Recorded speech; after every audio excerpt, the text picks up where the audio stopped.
पता नहीं मालिक।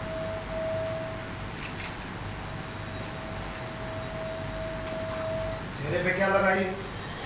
लाल रंग? नहीं मालिक, सारे शरीर में लाल लाल चकत्ते निकल आए। पेशाब करने में भी जलन होती है, ग्राहक नहीं ले पाते। अस्पताल जाओ। नमाज अस्पताल कहाँ है मालिक? टोकरी में है, वहां जाओ। मेरे पास पैसा नहीं।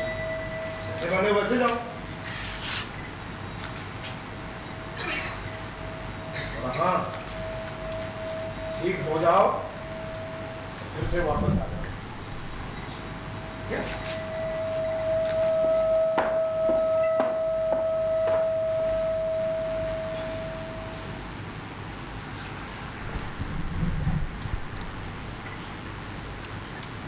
मैं मौन रहकर भी अपनी बात बता रही हूँ। वैसे तुम भी कुछ कहते क्यों नहीं? ये सब बड़ी बड़ी बातें बाबू लोगों के लिए नहीं। किस्सा, कहानी, गप, परिकथा, सब कुछ। तुम सेवरा गांव के बारे में कहो। सेवरा गांव में जो बरगद का पेड़ था, उसके बारे में कहो। उसकी जड़ों को पकड़कर झूला था, उसके बारे में कहो। जाड़े में आग सेकती थी, आग में मार डालती थी आटे की मिट्टी सीखने के लिए। आटा सीखने की गंध कितनी मीठी लगती थी, उसके बारे में कहो। गनस्तर पीट कर बाग भगाते थे, कितना डरती थी। क्या जाने दुनिया में कितने बाग हैं, कितने परमानंद, कितने डाकिया, कितने बैजनाथ और कितने ग्राहक औरत के जिस्म। मौसम 20,000 रुपए में लाई गई, घर के कामकाज के लिए लाई गई थी, पर रोज रात बलात्कार हुआ। दिन में 16 घंटा काम और रात में बलात्कार। 1 साल बाद उत्थान होते समय मैं 3 महीने की गर्भवती थी। मेनिका 22 साल आसाम के चाय बगान से उठाकर लाया गया। 70,000 रुपए में 50 साल के आदमी के हाथ में बेच डाला। रोज कमरे में बंद रखा, रोज रात को बलात्कार।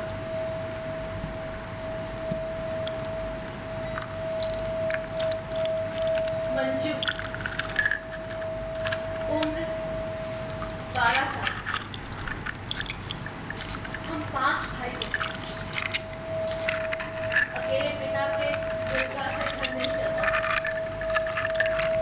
काम देने के बहाने दलाल मुझे दिल्ली लेकर आया। मेरे अच्छे दाम नहीं मिले तो पहले मेरे साथ बलात्कार किया, 10,000 में मुझे बेच दिया। कहूँ ना, 9,000 रुपए में बांग्लादेश से लाई गई। इंडिया में यहाँ दिल्ली में किस भाषा में लोग बात करते हैं मुझ में नहीं आता। बात करने के लिए मेरे पास कुछ नहीं आता। बात नहीं करते हो।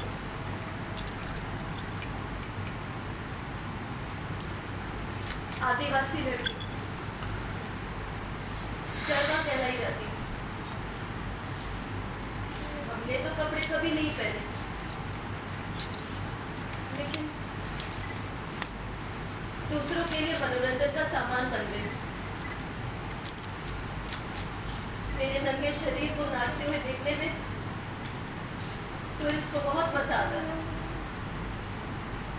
मुझसे तालियां बजवा बजवा कर नचाते थे।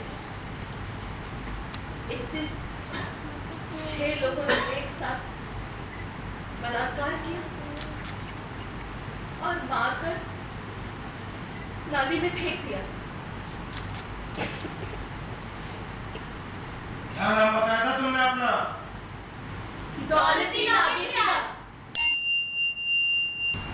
किस देश के नागरिक होती हैं वे जब उनके अस्तित्व के सारे सबूत मिटाए जाते हैं। कल शाम तक और कल आधी रात तक वे पृथ्वी की आबादी में थीं, जैसे खुद पृथ्वी। लेकिन आज सुबह, जबकि कल रात उन्हें कोठों तक ले जाया गया, वे खाना बदोश नहीं थीं। कुएं के जगत पर उनके घड़ों के निशान हैं। उनकी हत्या की गई। उन्होंने आत्महत्या नहीं की थी। इस बात का महत्व और उत्सव कभी धूमिल नहीं होगा रंगमंच में। वो क्या था उनके होने में जिसके चलते उन्हें यहाँ तक लाया गया। 20वीं शताब्दी के आखिरी वर्षों में एक ऐसे देश के सामने जहाँ संसद लगती है।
आप सबका आने के लिए बहुत बहुत धन्यवाद।